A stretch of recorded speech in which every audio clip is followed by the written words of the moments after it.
Hello and welcome to today's webinar, How MSPs Can Protect Themselves from Cybercriminals in 2025. My name is Kelsey Rees and I am Deputy Editor at CRN. Managed service providers play a crucial role in the modern world of business, managing and securing the IT infrastructure of companies across all industries and sectors. Handling everything from data storage and network management to hardware and operational efficiency, MSPs are more important now than ever before. Unfortunately, this importance also makes MSPs prime targets for cybercriminals.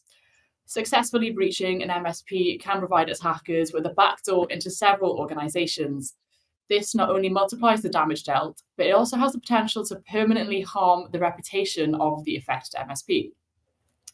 But how has the threat landscape evolved in the last 12 months? What are the biggest challenges being faced by MSPs right now? And what does the future hold for MSP security? This webinar, featuring bespoke research from CRN, will explore how MSPs can achieve cybersecurity brilliance and defend themselves against a new generation of sophisticated attacks. To discuss this today, with me are Phil McGowan, Team Lead Sales Engineer at Huntress, Adam Shilcock, Team Lead Account Management at Huntress, and Matt Harris, Content Strategist at CRN. Thank you all for being here with me today. Before we get started, I'd just like to highlight the Q&A box to our viewers, which allows you to submit a question for our panel. We'll hopefully get around to answering these questions either during the webinar or at the end, so please do get in your questions. Right, to start, I'm going to hand things over to Matt, who's going to give us our first batch of research findings. Matt, over to you. Yeah, thank you, Kelsey. Glad to be here today. So just to briefly walk through our research, we surveyed IT and security professionals with a range of seniority levels from around 40 or so different MSPs. The first set of findings we'll be walking through today shows some preliminary market sentiment and common security issues. We'll then be moving on to our second set of findings, which shows some specific challenges that MSPs are facing at the moment and the biggest risks to theirs and their customer security. And then our third and final set of findings will show investment sentiment and looking towards the future of cybersecurity and protection. So I'll jump straight into the first set of findings and jump straight onto this first slide, where we asked our respondents, in your opinion, how has the MSP competitive market evolved in the last year? And what impact has that had on profitability? So what we found was that almost 3 in 4 companies said that competition had increased in the MSP space, and that this has led to some degree of reduced profitability. The remaining quarter of our respondents said there had been little or no change in competition or profitability.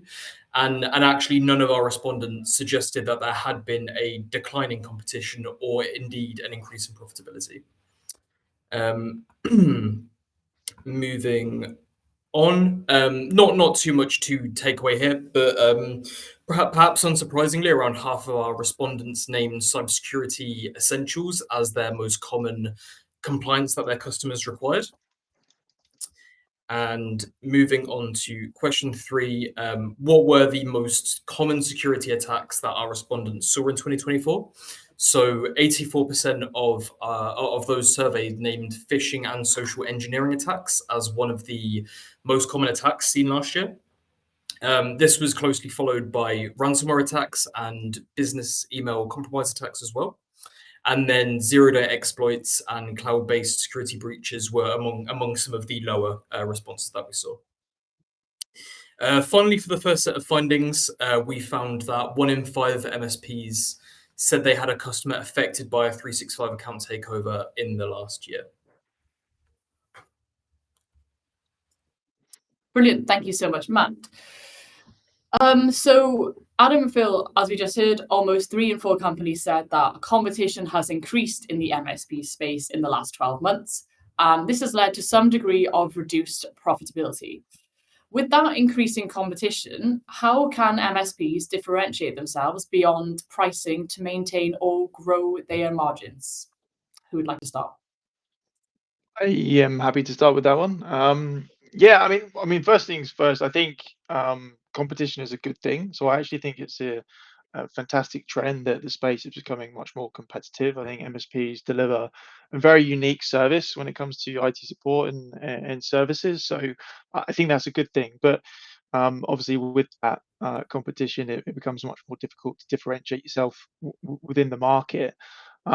I think the main thing that I see as MSPs mature and they grow, they tend to head towards some form of specialization and verticalization within their services. And I definitely think it's a good way of differentiating yourself. Not everyone can be an expert in all industries and all kind of client requirements. So that's one way of doing it, and I think that it generally does allow you to be much more efficient internally as well, and that's through service delivery all the way through to client acquisition costs in your sales motion, and everything you do as an MSP can be very much focused and tailored towards a particular type of client or industry vertical. Um, and that just allows you to scale more as well. So I think you definitely find as MSPs mature, they do have a general client base, but over time they do tend to head towards a specialization. And certainly the kind of the successful MSPs that I see have a very large chunk of their client base do tend to head towards a very similar kind of feel, as it were, from a client requirement standpoint. They become experts in that industry. They understand the financial metrics that organization is important to them. So yeah, I think that's probably a really almost natural, but a very good way. If you can do that early on, you can kind of reap the rewards and the benefits of doing that earlier in your business life cycle as well. I guess a point I might add to that is around demonstrating value. Once you've got that specialization and verticalization that Adam mentions, and you've got your clients in place and you're providing your service to them, how do you actually go about demonstrating the value of that service on an ongoing basis? That will certainly help you differentiate you if you get really good at having that conversation, not just with your existing clients, but also with prospective clients of yours. So have a think about not just the tools, the software you deploy, but also the reporting that can come out of that and how you can present that back to the customer. So anything you can do around QBRs or quarterly business reviews or ongoing communication with customers that shows them the service that they should be appreciating from you. There are a lot of tools out there which will be quite almost silent. And if things are going well, you won't actually hear from that particular tool. But if it's in place, if it's been an investment of the client, we should still be demonstrating the value that that tool is providing. So I would definitely challenge your vendors, your partners, to make sure you understand the options when it comes to reporting, how you can package up that reporting as your service as an MSP that you're delivering to the customer. There may be some tricks as well around kind of anonymizing or getting example reports that you're providing to your existing customers, and putting those in front of a prospect. So a new business you're trying to acquire for MSP service, have the conversation with them about what it will look like if they decide to become a client in terms of the ongoing reporting there. Okay, fantastic. Thank you. And with Cyber Essentials being the most commonly required security compliance, what does this tell us about customer expectations, and how should MSPs adapt their security offerings with this in mind? I'm happy to take that one first, perhaps on the compliance angle there. So, Cyber Essentials lays out some good practical advice for cybersecurity. So, it definitely has its place. It's great to see that called out by respondents as something that's in demand. But I guess linking back somewhat to the first question, if you want to differentiate yourself as an MSP, you certainly can go further than just Cyber Essentials. So Cyber Essentials is effectively self-certified. Cyber Essentials Plus would go through an audit process, so it sets a kind of higher bar. It's more of a demonstration of compliance, I would say. And there's the same with ISO 27001. So that's going to go to a deeper level and have auditing as part of the process to demonstrate demonstrate compliance. So I would just have a think about all of the options that are available, but I do see these frameworks as useful for sure. Yeah, again, I'd probably build on what Phil has said there. MSPs, they deliver something unique. They're trusted advisors, and they need to do more than just the basics. And I think Cyber Essentials, it's great that it's becoming so widely adopted now. It's really, from a security perspective, increasing that kind of benchmark of where businesses need to be, as Phil has said. But how do you go above and beyond that as an MSP? You need to be kind of um, that's the bare minimum for businesses, and you need to be able to deliver services that go above and beyond that. And the ones that can successfully do that, have that competitive edge. So, yeah, I think it's about going above and beyond that, doing more than the basics. But it's good to see that overall the industry or the market, and businesses in general need to have that baseline of security, that allows them to have the conversation as well. I definitely speak to MSPs on a very regular basis that have clients that just don't really necessarily understand the need for security, or certainly still think of it as a cost. And I think Cyber Essentials and these kind of entry level security frameworks and benchmarks allow MSPs to have conversations and get SMBs to really understand that security is fundamental now, rather than just a cost to a business. Mhm.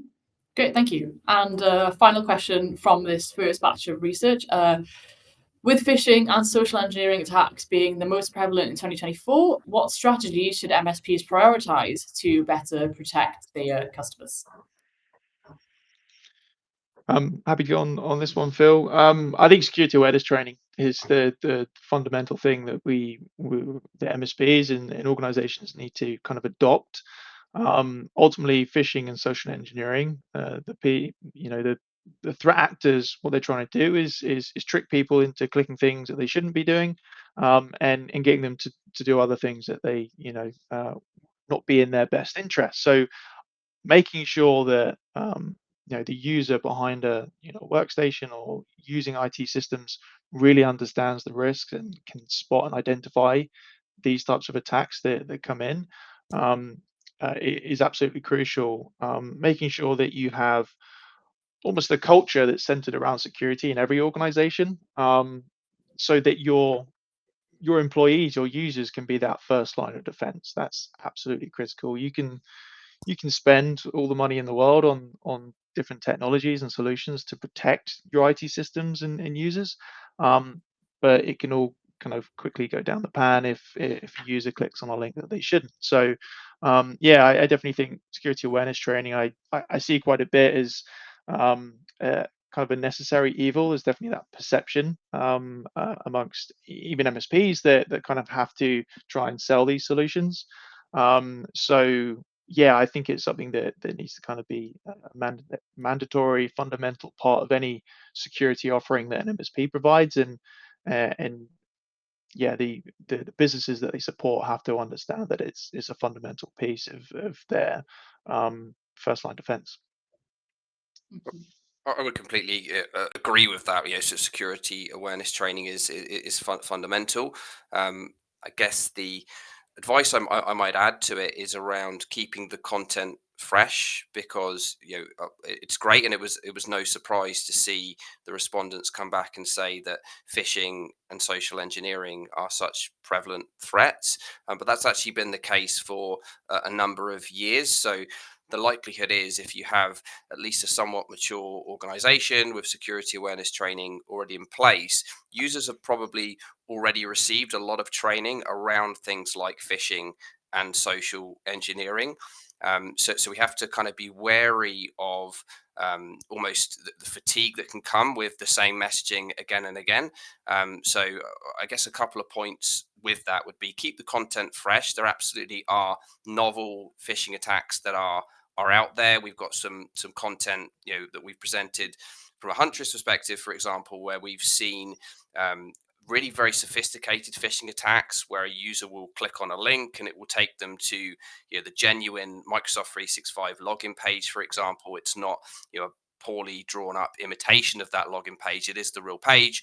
And then an attacker is proxying the connection between the user and that page, sitting in the middle, intercepting everything that comes in terms of username, password, but also session tokens coming back the other way from M365. So we've got some, if you like, not just horror stories, but things that really do happen in the wild, stories that we can tell, which would just make people sit up and pay a bit more attention rather than just saying, this is some training on phishing, which you may have heard about 100 times before. So I think that's point one. And then point two is let's make this measurable. So let's take the position from the outset when this security awareness training service is sold. This is not just a tick box exercise for compliance, right? This is something that is designed to make a difference to user behavior. So let's think about how we can measure that. So there are a lot of providers out there which will offer not just security awareness training, but as part of the package, some phishing simulations. So if you're saying phishing is a real world threat that users are seeing, then let's put phishing simulations in front of those users to get a sense of how vulnerable they are to that sort of attack, because that then instantly becomes measurable. You get some reporting that comes out of that in terms of a click rate. How did users interact with the links that were in those simulation emails? If they were taken through to a landing page, did they type in credentials there? All of that can be measured, and it gives you a bit of a baseline then, which you can then measure against as you deliver more training. So it's not just training for the sake of it. We're demonstrating that click rate, for example, is coming down month on month. Okay, great. Thank you, both of you. And now I believe we are handing back to Matt for the second batch of research findings. Matt, please take it away. Yeah, thank you again, Kelsey, and great insight, guys. So to move on to our second set of findings, and going to kick us off here with the biggest challenges that MSPs are currently facing. And what we found actually was that the shortage of IT talent was named the biggest challenge at around 56%. And this is closely followed by the growing number and complexity of security threats and the budget constraints for cybersecurity investment as well. So stuff like lack of visibility into network activity and difficulty in scaling security solutions were among some of those least pressing concerns, but talent definitely will be a theme throughout this. To move on, we decided to dig a little bit more into that talent angle and ask the specific obstacles faced when hiring that new tech talent. So we found that difficulty finding candidates with those right technical skills what was the biggest barrier, closely followed by finding candidates with lack of experience in specialized areas. Another issue that we found in our research was that things like companies not being able to offer correct salaries, benefits, working from home benefits as well, were all factors in that inability to retain the talent that they need. Moving on, we sort of ask a question around the biggest risks to yours and your customers' security in 2025. And again, we found that skills gap and the shortage of cybersecurity talent was the biggest risk to that. And this is closely followed by the increasing sophistication of cyber attacks again. We also had 1 in 4 companies name insider threats as one of the biggest risks to their and their customer security. Thank you very much, Matt. And our next set of questions for our Huntress duo. So with talent being a clear problem, what strategy should companies be adopting to adapt to a lack of skills and difficulty finding the candidates? I think from my perspective is really understanding the actual skills gap. What skills are you lacking within your MSP specifically? Obviously, I think the gaps become when you're looking for more specialized skills. I think MSPs in general are very, very good at bringing in talent, young talent, and giving them the tools and the skills that they need to be successful from a base general IT perspective. But as you go up the level 1, level 2, level 3 kind of technicians that you need, that's when it starts to become very difficult to find the right talent that have a wide set of skills. So doing that gap analysis, is it really the security skills that you're lacking, or is it kind of the the softer skills that go around it, project work and the ability to kind of facilitate the service delivery with your security knowledge as well. Um, and I think there's lots of different things that an MSP can do to try and fill that gap through automation, AI. But I think one of the more effective ones, particularly as you kind of go up and need those kind of more refined skills, is partnerships and outsourcing and understanding what perhaps vendors can provide you as well to kind of supplement. I know I think it was as part of the findings that we've seen throughout this that the 24/7 is providing 24/7 support is definitely a gap for MSPs. And from a security perspective as well, that's definitely a huge gap and something that if you're looking at vendors and working out how you could potentially outsource some of these skills, that's kind of a key thing that would be surprisingly affordable to kind of help supplement your business, and they can work in partnership with the techs that you do have internally. It's very difficult, very costly and complex to build a 24/7 SOC, for example. So you might be able to find a few really proficient security engineers, but you can't staff a 24/7 SOC with only a few for engineers. So understanding how to supplement those skills and keeping them focused on specific tasks and allowing vendors and partners and third parties to supplement the other kind of skills or requirements that you have a need for. Mhm. I think perhaps the perspective that I would add is around people, technology, and process being the components of, I'd say, pretty much any service you might provide as an MSP, but certainly in the realm of cybersecurity, in terms of solving any sort of cybersecurity challenge, it really comes down to people, technology, and process. So it comes down to all three of those. So sometimes perhaps we can over focus on the perceived skills gap and the people in the mix without considering the technology and the process as well, which really relates to the work that the people will be doing within the overall framework. So I think, Adam, you touch on the option of perhaps partnering with a vendor that can provide a 24/7 SOC service as a way to, with technology that you purchase, to address what might be a staff issue in-house in terms of maybe not having the number of staff or staff available 24/7, or staff perhaps skilled up to be specialized enough to deal with alerts that are coming from particular security tooling. So partnering with a technology provider can address that gap there in terms of the people component.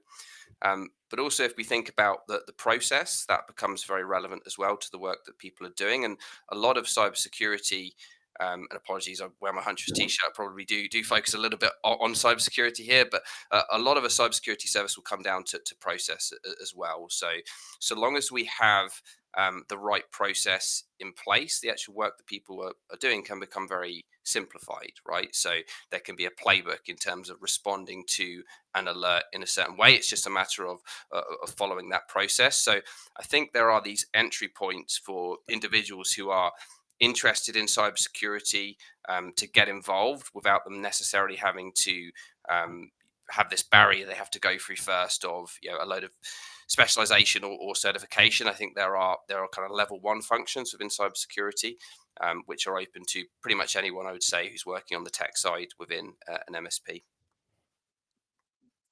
Great, thank you both. So we also saw that around a third of companies are struggling with employee retention. How can these tech companies keep that attrition rate lower?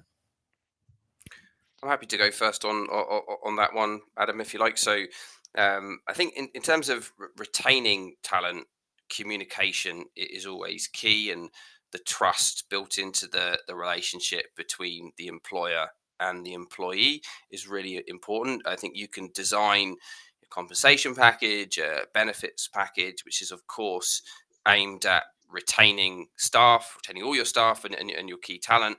But But if you're not having the conversation with people as individuals, you're probably not truly understanding where they are in terms of their career, in terms of the context of their overall life, in terms of what's important to them, right? What do they really look for? How do they like to work? Unless you're having those ongoing, individual conversations, you won't be able to kind of respond as an employer and see if that is if there are different options that could be put in front of those individuals. And on the flip side, if you are having those conversations, if the communication is really good, then I think you put yourself in a really good stead when inevitably, an employee's head will be turned. There'll be another offer that comes their way, perhaps another option for them to leave. If you're having those conversations with them and supporting them as individuals, then you're really increasing the chance that they will stay rather than jump ship.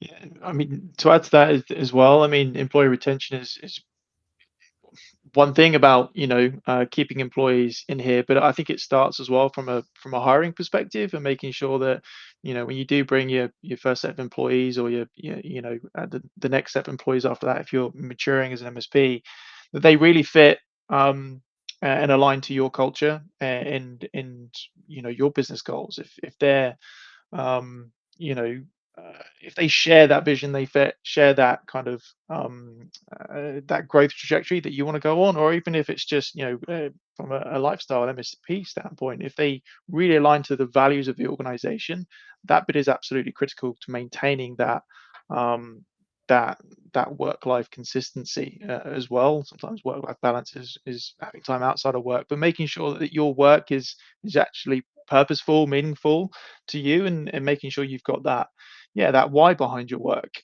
That starts with the hiring process and making sure you've got a very efficient way of identifying the employees that there would be a good cultural fit for your organization. But definitely, the points that Phil made there is understanding them as well as individuals and what they want to achieve. It's sometimes a bit of a double-edged sword. Businesses will be reluctant to invest in employees if they get more skills and then they suddenly leave. It's a costly process to train individuals and get them to that next level set of skills. But I've always found my own experience, but also working with all types of businesses, the ones that invest in their employees and give them that pathway to success, um, that's usually returned in loyalty and um, you know uh, staying with your organization and helping you grow that organization. So I think I would reiterate Phil's points, but say it also does start with the hiring process as well. Mhm. Yeah, great point. Thank you. And final question from these latest sets of research.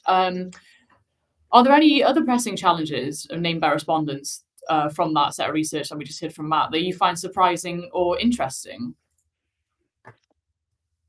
Yeah, I mean, definitely from my perspective, I kind of mentioned it a minute ago, but the kind of the lack of 24/7 threat monitoring and response being a gap or an issue is I see that all the time.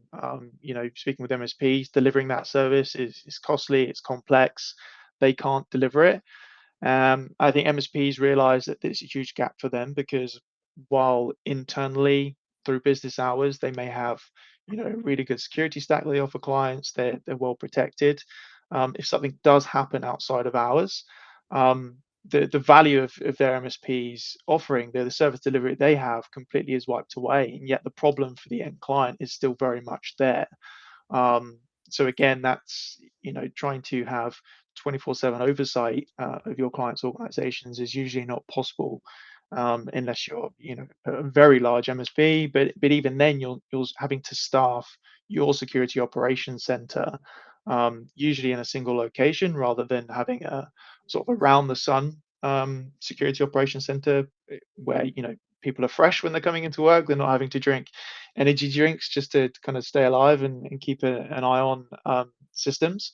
So again, going to outsourcing and partnering with the right vendors that can really deliver your same value outside of your business hours as well is very very key. And um, yeah, that comes down to how you select it. But it's it was interesting to see that's there, because I can definitely see that trend in the conversations that I have on a daily basis. I guess one of the things that jumped out for me was that the respondents saying, insider threat is something that they are very aware of. I think that's a huge topic within, information security, and it's a really really difficult threat to address. We have to give employees that would be there for insiders access to data, access to applications and tools to do their job. That is a necessity. So that level of access really increases the damage that they can then do, whether that is through malicious action or accidental action. I think education again helps on that accidental front. So if people are perhaps sharing information that they shouldn't share, not acting appropriately around the sensitivity of data, and that's something that can be addressed by training, for example. But also let's think of the design of our systems. If we can implement least privilege and make sure we're only giving people the access that they definitely need to do their job, and we're reviewing that on an ongoing basis to see has those needs in terms of access changed, that least privilege design will stand us in good stead if that insider is either accidentally doing something they shouldn't do, or indeed being malicious. And I think this is a really important topic, particularly perhaps in today's world where so many of us work from home. I think this was touched on somewhat in the previous question, that the job market is very fluid. Sorry. So people are kind of moving between jobs, and I think that kind of context means we can't ignore the insider threat. If we have to go down the route of a monitoring solution, I think that's something that should be considered, but it's also quite costly and needs to be kind of scoped out in a way that balances privacy of individuals versus security. So any tool that addresses insider threat will have to be evaluated within that context. Mhm. Brilliant. Thank you both. And I'm going to pass back to Matt for the final time, I believe, for the last set of research. Matt. Yes, thank you, Kelsey. So in this last set of research findings, we'll be walking through some cybersecurity strategies for the present and the future as well. So our first question, we found that exactly a third of companies currently fully utilize a managed security operations center. We found that 11% have one but aren't really using or utilizing it properly, and just under a third of companies aren't interested in having a SOC at all. To bring a time frame into it, we asked if they'd introduced or expanded SOCs or MDR services in the last year. And we found that almost half of respondents with a SOC or with an MDR service had indeed expanded it or introduced it in the last year. We also surveyed respondents about the obstacles that they face when selling cybersecurity tools and services to their customers, and they found that the biggest challenges in selling those tools are cost related. So we had 63% of respondents say that the perception of tools being too expensive is the top challenge, followed by a difficulty in providing ROI. We also saw that 37% of respondents named a lack of awareness as another big barrier to selling cybersecurity tools. So I think there's a big piece around education in that space as well. Moving on, what technology or service areas are you planning to invest in most heavily over the next 12 months? So probably no surprise, we found that half of our respondents plan to invest heavily in AI and automation for cybersecurity over the next year. And we also found that almost half also plan to invest in EDR and cloud security solutions and zero trust architecture as well. Fantastic. Thank you so much, Matt. Now to our final set of questions for our Huntress duo. So with a significant portion of companies either underutilizing or not interested in a managed SOC, what do you think are the main barriers to adoption, and how can MSPs better communicate the value of SOC services to their customers? Who would like to start? I can certainly give this one a bit of a go first. I think in terms of the main barriers, I think with the market that MSPs operate in, I definitely think that there's maybe a perception from the smaller medium-sized organizations that a SOC is maybe overkill in terms of what they require from a security perspective. When you think of a security operations center overlooking your organization, a lot of small businesses will think, "Well, one, I'm not going to be able to afford that, and two, why do I need someone looking at my system 24/7 if I've got some, base security tools that you've already provided to me in house today?"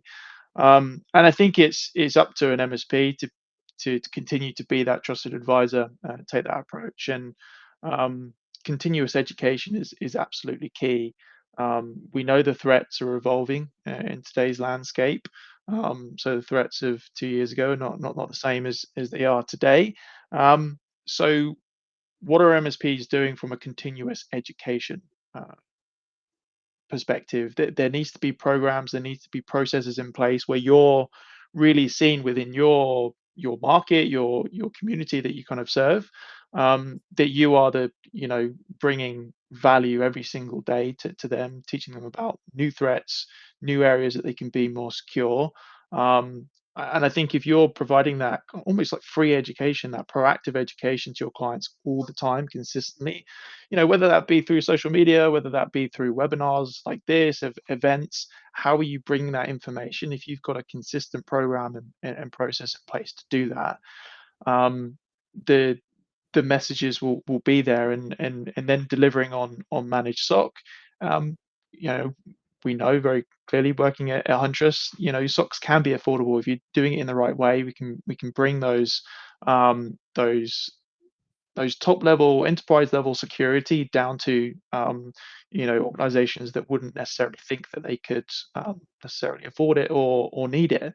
We definitely see it as a huge need with the data that Huntress has. So yeah, I mean, it's being that continuous source of education and value to your clients. How do you build a community around it to make sure that you're educating your clients, and they get the message, and they understand what is actually available to them, what is within their reach, and how does it impact their organization as a whole. A security operations center it is definitely very much needed, no matter what size of business that you are. So, yeah, MSPs just have to have that continuous education. Matt mentioned it. Education is a big theme. Um, the ones that can do that successfully, programmatically, are going to be the MSPs that really are successful at delivering these, more advanced security services that I would say, although advanced, are definitely required and needed in today's landscape. Yeah, this is a topic that's very near and dear to our hearts at Huntress, right? So we want cybersecurity to be effectively democratized, so affordable, accessible for businesses of all sizes.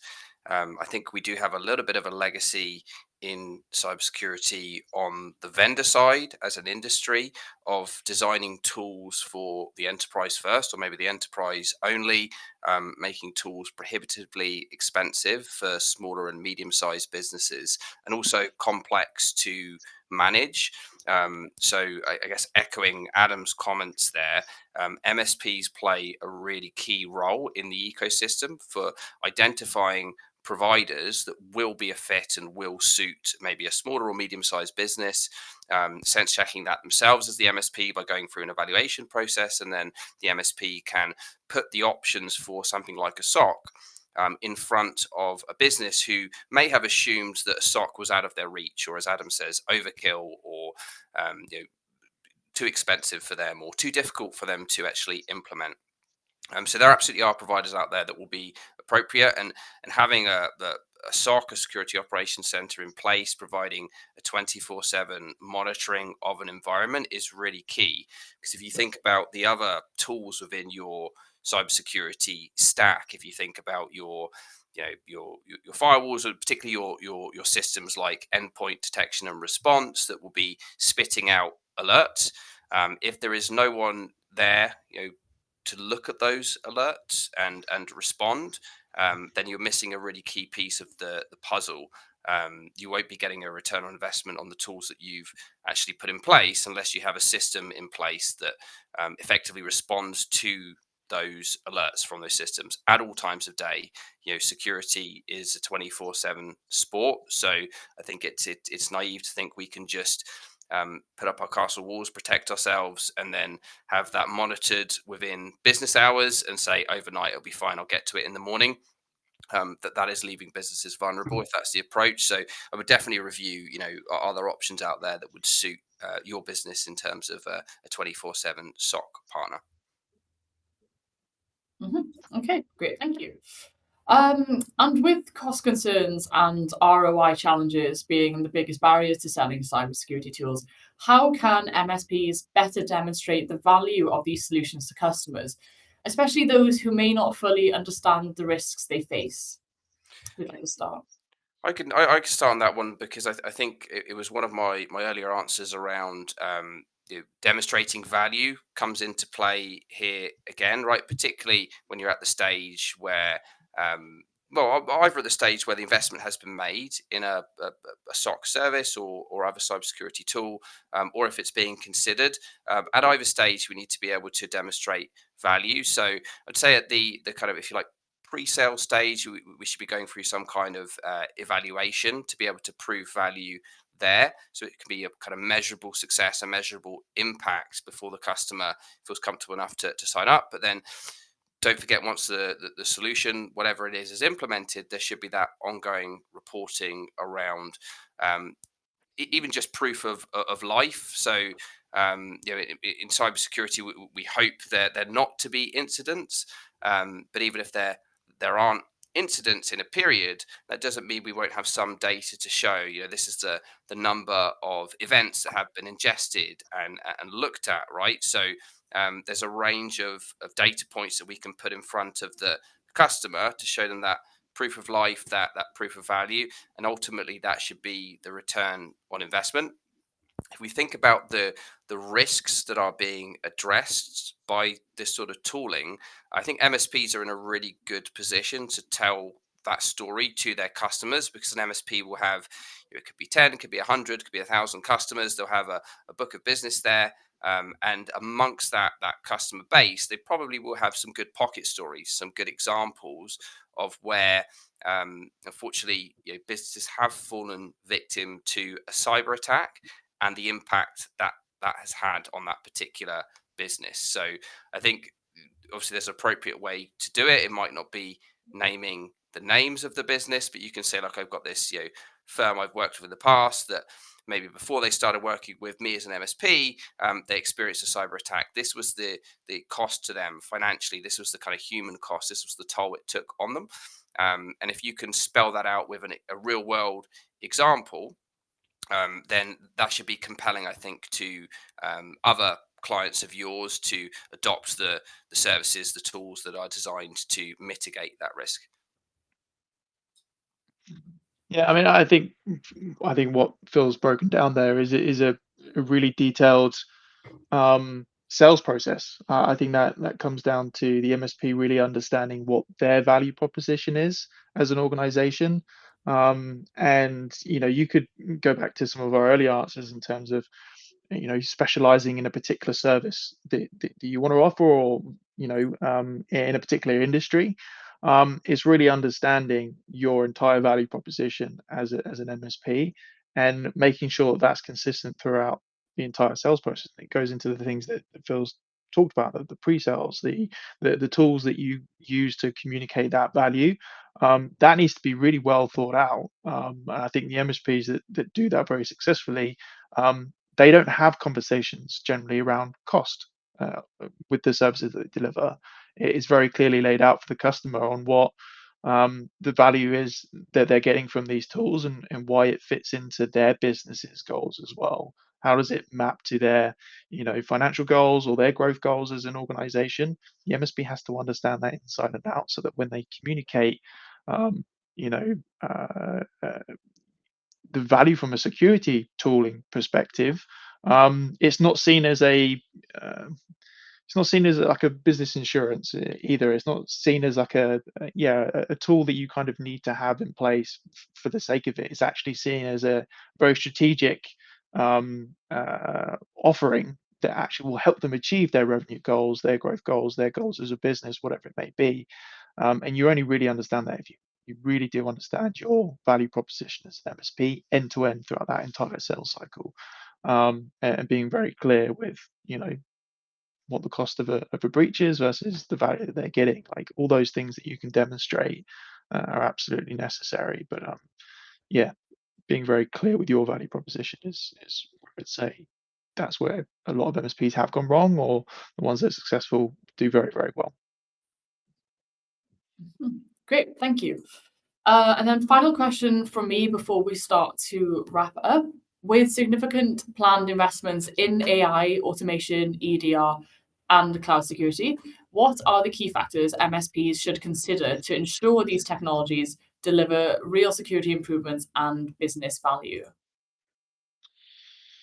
From my perspective, I think it's a case of when you're looking to adopt things like AI and automation or security toolings, you have to understand the vendor that you're working with to implement those.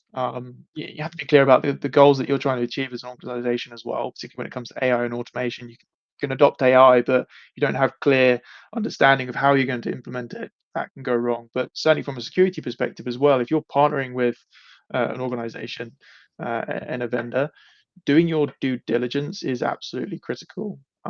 There's lots of vendors that can deliver MDR services or SOC services, but just like the technology, not all SOCs are created equal. Can they deliver on what they say they deliver? Can they show proof? Can they show the receipts that they've been able to, identify threats? Be that leader in the security space? Do they have the people behind that organization that again aligns to what you're promising to your clients as an MSP as well? That's incredibly important. When it comes to security, it shouldn't all be about cost. While we think we're definitely trying to bridge that gap between having tools that are not just for enterprise, they're for all organizations. What we really strive for at Huntress is making sure that we can bring you know the security expertise and a vendor that MSPs can trust and rely on to deliver on that. There's a lot of providers out there that perhaps are not necessarily delivering on the security promises and services that they say that they deliver, and that's absolutely critical. So vendor due diligence is you know paramount when if you're going to market and looking for these solutions, understanding who it is that you're going to be partnering with, because ultimately that's the delivery of your services to your clients. Yeah, absolutely. I mean, typically these solutions, whether it's AI, whether it's any kind of automation or EDR, typically that's put in place by the MSP purchasing, a tool or a service from a vendor rather than it being built in house. So, with that in mind, absolutely put your vendors through their paces. This is a topic that's very close to home for me again, as part of the sales engineering team at Huntress, right? We want to be demonstrating that we are delivering value to prospective customers and to customers on an ongoing basis. So let's say you're looking to acquire a new technology.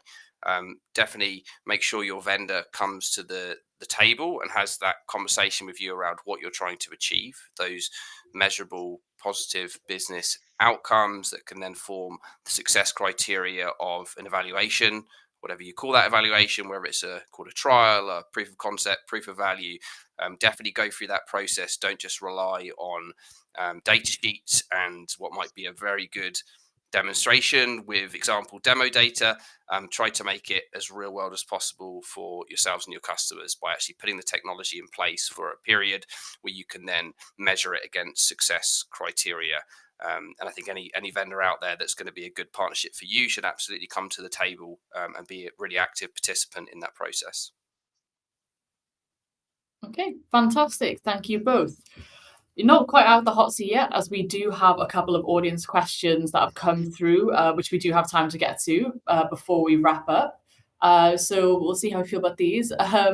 What is the absolute number one threat MSPs should be wary of, and how do you protect against it?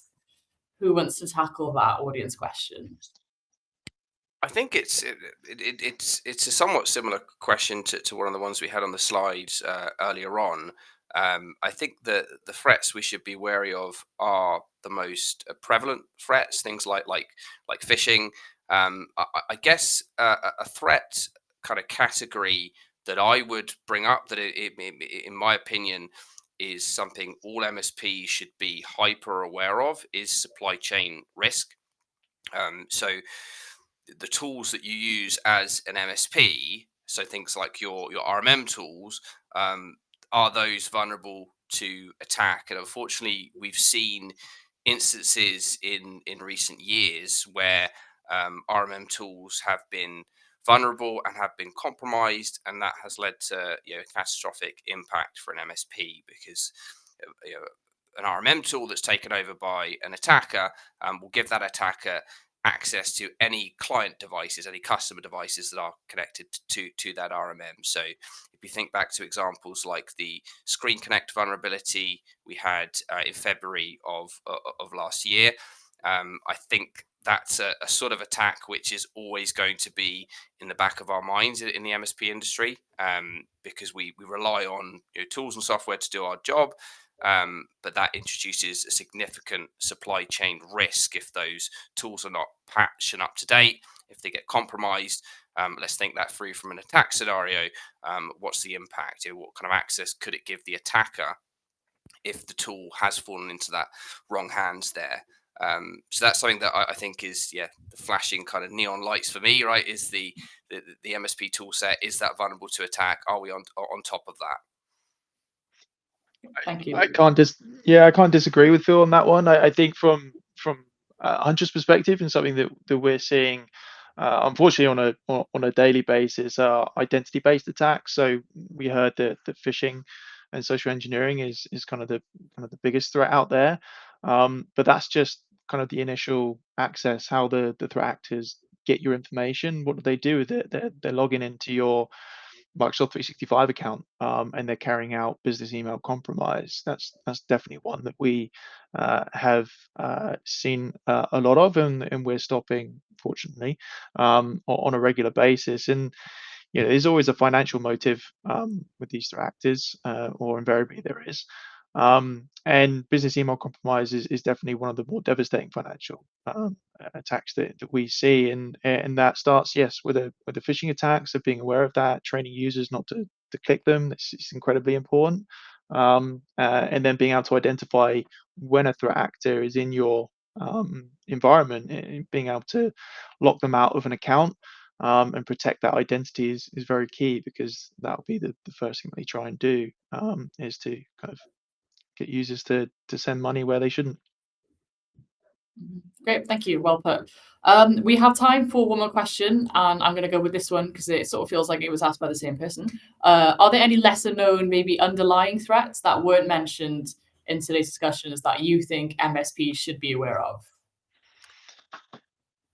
I don't know whether it's a threat as such, but I would maybe just mention something that I see on a fairly regular basis when I conduct things like Huntress portal reviews with Huntress MSP partners.